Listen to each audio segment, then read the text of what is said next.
Kalau tidak kita memulai untuk mewujudkannya, kita tidak berani untuk segera menjalankannya, ya dia hanya akan jadi sampah di kepala kita. Tidak disetujui kiri kanan, dikritik kiri kanan, bahkan mungkin dicaci maki, bahkan mungkin ada yang membelot, mengkhianat, ada yang memberontak, ada yang menghalangi jalan.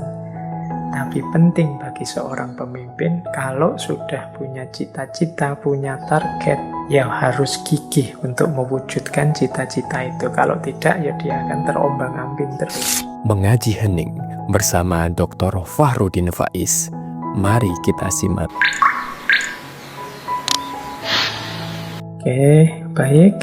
Mari kita mulai belajar dari beliau apa-apa yang bisa kita ambil hikmah untuk meningkatkan kualitas hidup kita.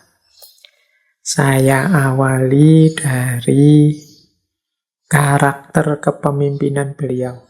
Ya, beliau ini kan pemimpin besar yang dikagumi hingga hari ini. Berarti penting kita teladani, kita mungkin bisa mengimitasi entah berapa persen karakter-karakter yang beliau miliki. Menurut catatan saya, ini kalau membaca sejarah tentang beliau, beliau ini termasuk pemimpin yang punya visi. Kemudian pemimpin yang tegas, berani. Kemudian pemimpin yang cerdas, wawasannya luas. Kemudian pemimpin yang gigih, tidak mudah menyerah. Di samping itu beliau ini termasuk sosok yang soleh, setia dengan nilai-nilai keagamaan. Kemudian adil. Kemudian toleran. Wah, ini paket lengkap ya kalau ada pemimpin dengan kualitas seperti ini. Baik, yang pertama beliau ini jelas pemimpin yang punya visi. Jadi beliau ini tahu apa yang harus dilakukan, apa yang harus diwujudkan, tahu ideal-ideal apa yang harus dia jalankan. Itu namanya punya visi. Jadi tidak sekedar jalan sajalah, nanti dilihat misalnya harus meluaskan wilayah, pokoknya diluaskan saja, pokoknya seluas-luasnya, tidak ada target apa-apa. Itu namanya tidak punya visi. Punya visi itu ngerti apa yang harus aku lakukan dan mengapa ini harus aku lakukan. Tidak asal-asalan.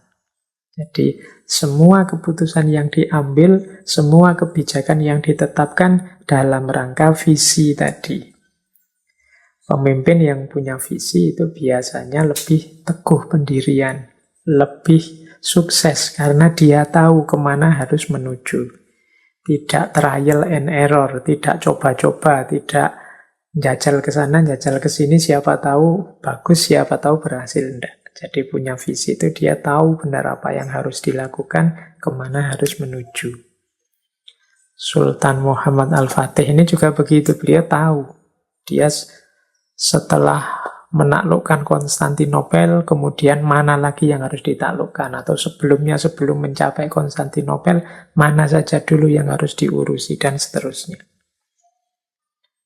Kalau dalam kisahnya, beliau bahkan setelah Konstantinopel takluk, beliau berencana menaklukkan Romawi. Nah, ini visi namanya, tahu apa yang harus dilakukan dan apa yang jangan dilakukan. Kemudian yang kedua, berani. Beliau ini, kalau tentang keberaniannya tidak usah diuraikan panjang lebar, sudah. Beliau ini meskipun masih muda, atau jangan-jangan karena memang masih muda, begitu mantap dengan rencana-rencana dan program-program yang akan dia wujudkan. Jadi beliau ini masyhur sekali keberaniannya. Pada waktu menaklukkan Konstantinopel itu ada satu kalimat yang terkenal sekali dari beliau. Jadi beliau menyatakan berbicara kepada Konstantinopel dengan kalimat, "Wahai Konstantinopel, engkau yang menguburku atau aku yang menaklukkanmu?" Wah, ini kan mantep. Jadi tidak maju mundur pokoknya. Kalau memang visinya adalah menaklukkan Konstantinopel, ya ayo wis, dijalankan. Tanpa ragu-ragu, tanpa banyak pertimbangan. Wahai Konstantinopel, engkau yang menguburku atau aku yang menaklukkanmu. Nah, ini namanya berani. Visinya jelas, unggul, tapi tidak berani melakukan apa-apa, tidak berani memulai, serba ragu-ragu melangkah, ya tidak akan sukses.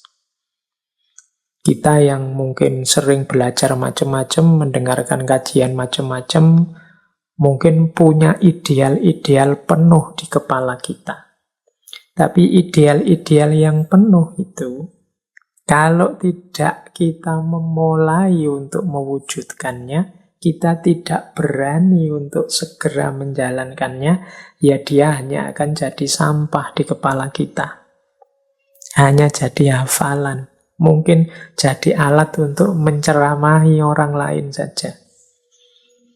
Tidak ada efeknya dalam peningkatan kualitas hidup kita. Disitulah gunanya watak berani. Kalau dari para filosof seperti Imam Ghazali atau Ibnu Miskaweh, itu menyebut bahwa berani ini atau syaja'ah itu bagian dari akhlakul karimah yang utama. Karena dia ini tengah-tengah antara pengecut dan nekat. Pengecut itu berarti tidak berani melakukan apa-apa. Nekat itu melakukan sesuatu tanpa pertimbangan. Tidak punya kalkulasi, tidak pakai visi, tidak pakai standar. Nekat saja melakukan. Nah, tengah-tengahnya itu berani. Jadi tidak ragu-ragu, tidak males melakukan sesuatu, tapi juga tidak nekat. Nah, Sultan Muhammad Al-Fatih ini tergolong seorang sultan yang bervisi sekaligus berani. Kemudian yang selanjutnya berilmu. Kalau ini tidak harus kita jelaskan panjang lebar. Di buku-buku sejarah itu banyak dijelaskan bagaimana beliau ini ya faham Al-Quran, hadis, fikih, termasuk ilmu-ilmu modern, berhitung, ilmu falak, sejarah, pendidikan, kemiliteran, baik teoritis maupun dipraktekkan langsung. Jadi beliau juga punya banyak guru, bahkan dalam riwayatnya beliau ini saat berusia 8 tahun itu sudah hafal Al-Quran. Kemudian menguasai 7 bahasa. Bahasa Arab, bahasa Latin, bahasa Yunani, bahasa Serbia, tentu saja bahasa Turki, bahasa Parsi, Persia, dan juga bahasa Ibrani. Bayangkan seorang sultan dengan kesibukan-kesibukannya memimpin dinasti, beliau masih aktif belajar, masih aktif nambah wawasan, nambah keilmuan. Nanti mungkin kita ulas khusus bagaimana etos keilmuan seorang sultan. Jadi selain punya visi, berani, beliau juga wawasannya luas tentang beragam ilmu. Kemudian beliau juga dikenal cerdas. Nah, ini penting. Kenapa kok disendirikan antara luas wawasan dan cerdas?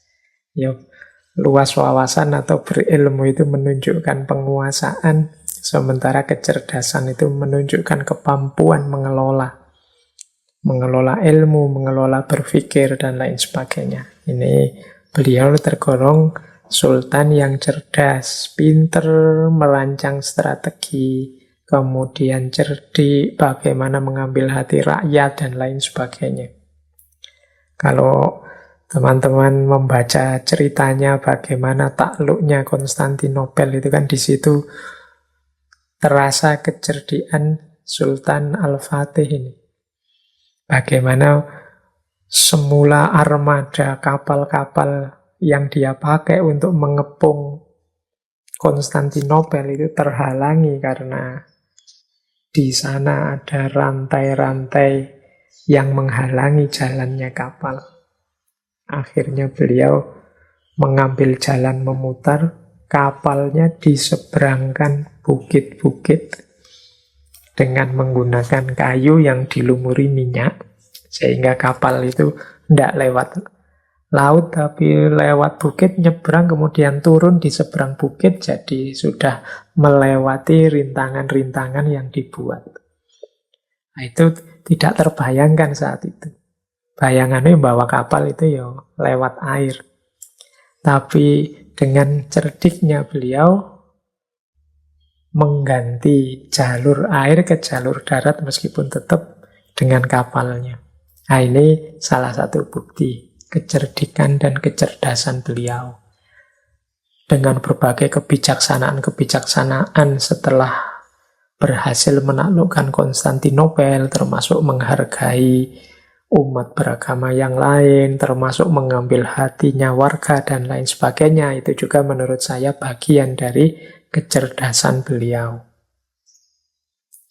Kemudian penting juga dicatat karakter beliau yang gigih. Tidak mudah menyerah. Jadi kalau beliau ini termasuk tidak gigih, ya mungkin mending menikmati saja kekuasaan menjadi sultan. Ada banyak fasilitas, toh sudah jaya saat itu. Tidak perlu capek-capek lagi. Tapi beliau ini begitu memancang visi, ya beliau tidak akan kendur, tidak akan menyerah untuk mewujudkan visi yang telah ditetapkan itu.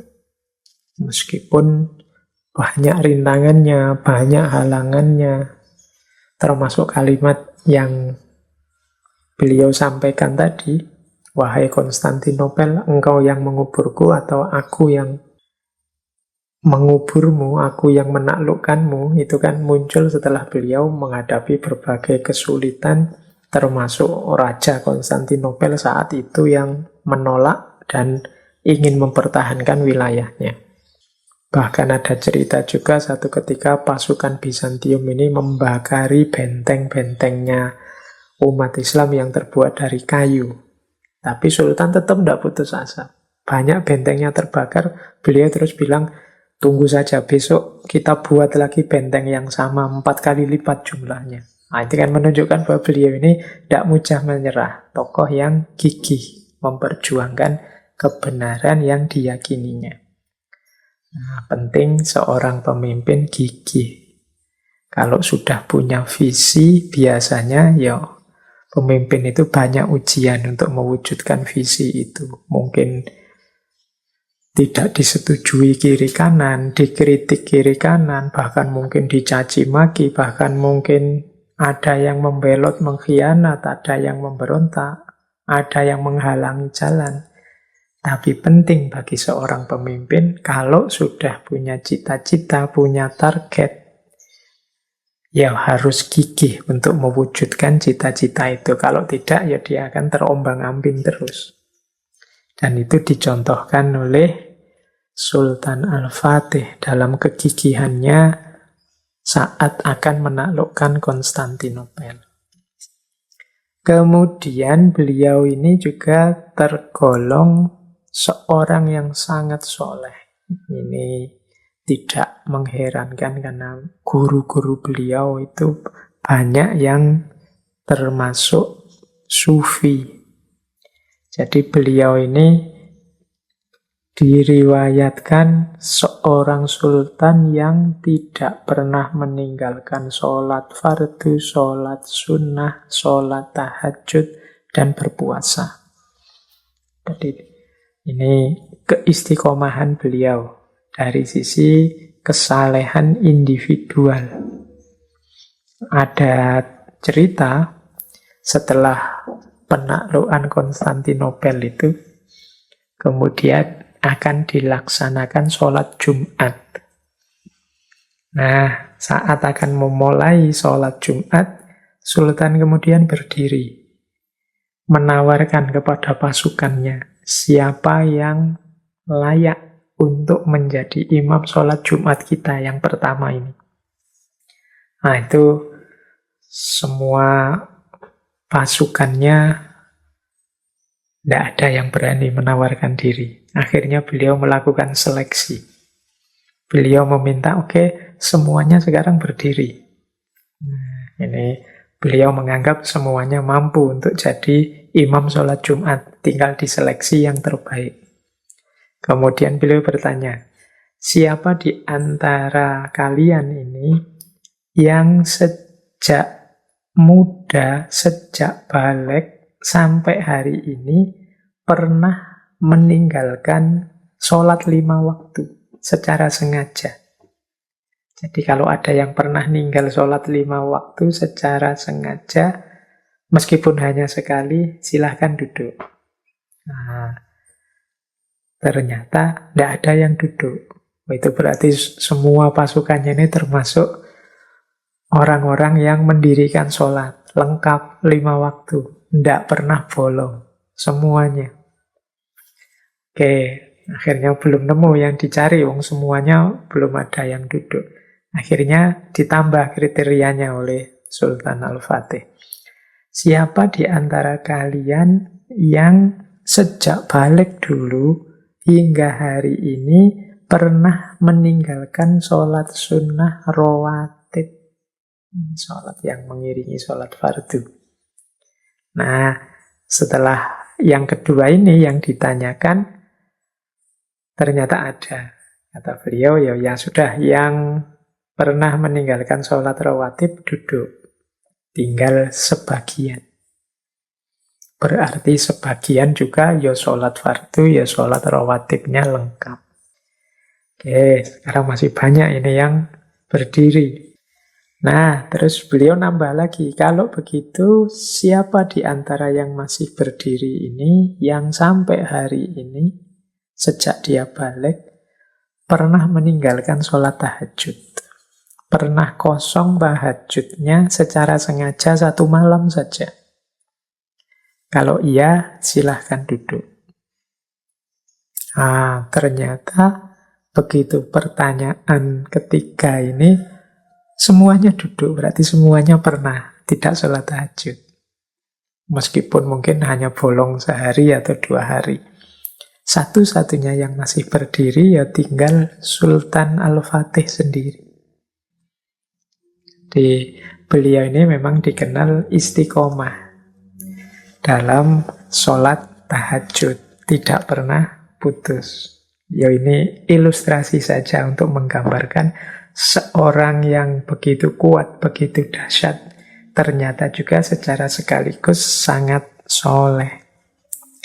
Ini mungkin pelajaran ya bagi kita bahwa kesolehan itu bukan berarti kepasifan.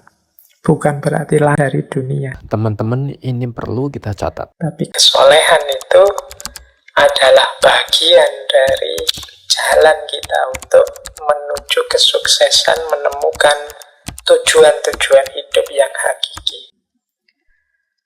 Baik, selain soleh tadi, boleh juga kita jelaskan juga tentang adil. Sebenarnya ini ya otomatis lah, tidak perlu dijelaskan panjang lebar tentang keadilan ini. Tapi banyak juga kisah-kisah yang menggambarkan adilnya Sultan Al-Fatih ini. Tidak apa-apa ya, ini sesi ini kita cerita-cerita saja santai-santai. Ya memang seperti saya bilang tadi, ini model kajian yang orientasinya imitasi. Kalau ada yang penting dan mungkin bisa kita tiru, mari kita tiru. Jadi Sultan Al-Fatih ini memang dikenal sultan yang adil. Ya dalam banyak hal. Sebut saja misalnya satu contoh, ada cerita begini. Satu ketika membangun masjid Jami' di kota Istanbul, ini setelah berhasil menaklukkan Konstantinopel, beliau ini menugaskan seorang insinyur sipil dari Romawi. namanya Ypsilanti.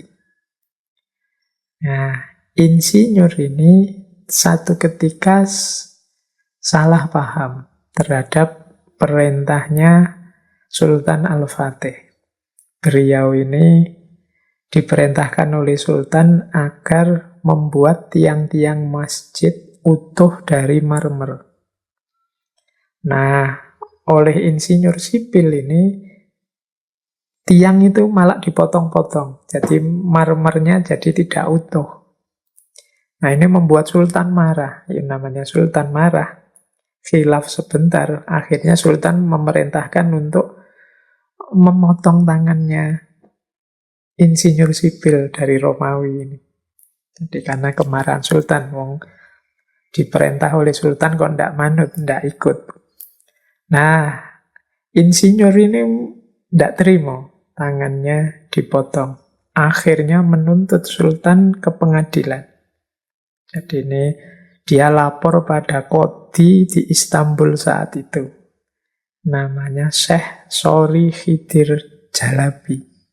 Ini Qadhi yang dikenal keadilannya. Jadi dia mengadukan Sultan kepada Qadhi ini. Yo, Qadhi ini karena adil mendengar pengaduan insinyur ini, ya dia pun kemudian memanggil Sultan untuk hadir di mahkamahnya, kemudian memutuskan dengan adil. Dan ceritanya ketika diputuskan itu Sultan ya posisinya sama dengan yang mengadu. Dia meskipun Sultan di pengadilan tempat duduknya sama, bahkan sama-sama berdiri. Nah, setelah itu masing-masing menyampaikan duduk persoalannya. Akhirnya Qadhi memutuskan bahwa Sultan salah. Jadi yang dilakukan oleh Sultan itu keliru. Keputusan Sultan karena kemarahannya itu salah.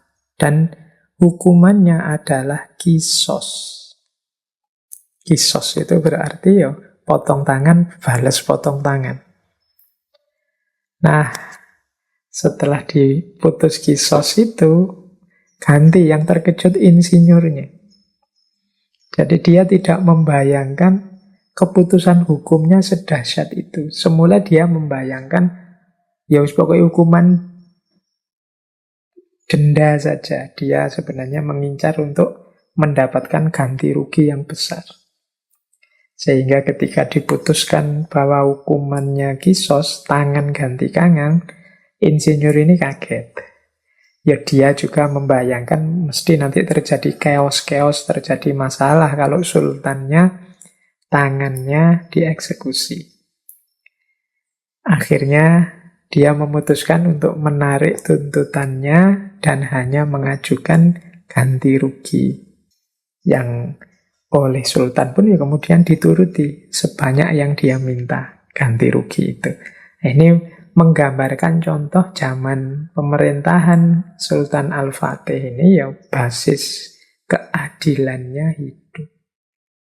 Jadi hukum itu setara meskipun berhadapan dengan sultan maupun berhadapan dengan rakyat biasa. Nah, ini penting karakter seorang pemimpin yang memihak pada keadilan. Kemudian karakter terakhir toleran. Kalau tentang toleran ini banyak cerita-cerita yang menggambarkan toleransi beliau. Biasanya setelah menaklukkan satu tempat atau satu wilayah, beliau membebaskan rakyat di daerah itu untuk menjalankan dan memeluk agama sesuai keyakinannya masing-masing. Tidak ada paksaan-paksaan, tidak ada ganti rugi. Pokoknya kebebasan beragama, berkeyakinan dijamin. Nah, itu salah satu karakter dari beliau ini. Jadi teman-teman, ya semoga lah ya siapapun nanti yang jadi pemimpin di level apapun, jangan lupa untuk menghidupkan karakter ini. Yaitu jadilah pemimpin yang punya visi, jadilah pemimpin yang berani, jadilah pemimpin yang wawasannya luas sekaligus cerdas. Jadilah pemimpin yang gigih tidak mudah menyerah. Jadilah pemimpin yang punya komitmen pada agama, soleh, dan pastinya jadilah pemimpin yang adil sekaligus toleran. Ya, ini rasanya sangat ideal, tapi bukan tidak mungkin, karena ternyata juga dalam sejarah ada. Baik, selanjutnya kita belajar tentang apa sih pendukung-pendukung yang bisa melahirkan karakter sedahsyat itu. Nah, yang bisa melahirkan pemimpin dengan karakter yang luar biasa. Kalau menurut saya dari membaca sejarah Muhammad Al-Fatih ini, ada 4 sosok yang pengaruhnya sangat besar. Yang pertama, pastinya ayah beliau, Sultan Murad II. Kemudian tentu saja ibu beliau, dan 2 orang guru beliau yang sangat berpengaruh, yaitu Syekh Ahmad bin Ismail Al-Qurani dan Syekh Aq Syamsuddin. Ini 2 orang guru yang sangat berpengaruh, selain tentu saja banyak guru-guru yang lain.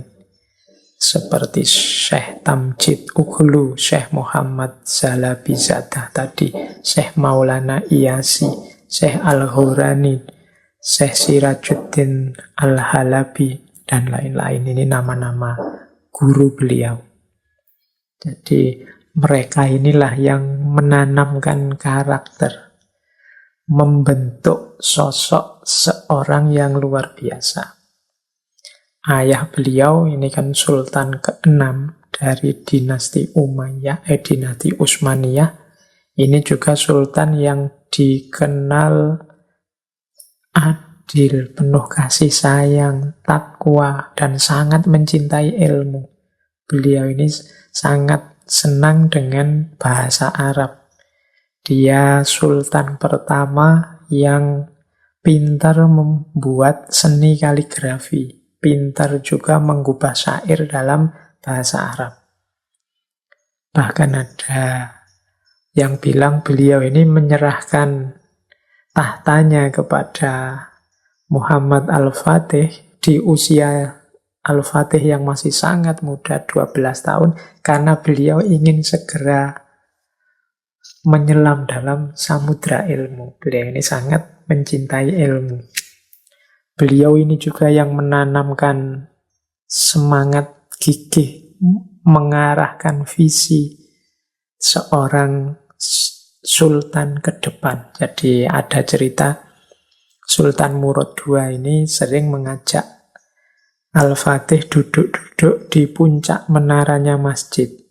Kemudian ditudingnya arah Konstantinopel yang jauh. Kemudian beliau berkata, "Mehmet, lihatlah di depan sana, itulah Konstantinopel. Kota itu harus jatuh ke dalam kekuasaan kita. Dan aku yakin engkaulah yang akan menaklukkannya kelak." Jadi sering sekali ini dilakukan. Ini menanamkan kemantapan hati, keyakinan kepada putranya. Ibu beliau juga begitu. Ada cerita ibu beliau ini setelah selesai sholat subuh itu sering membawa Muhammad Al-Fatih ini jalan-jalan keluar. Kemudian menunjuk lagi benteng Konstantinopel dari jauh. Kemudian berkata seperti ini kalau dalam riwayatnya.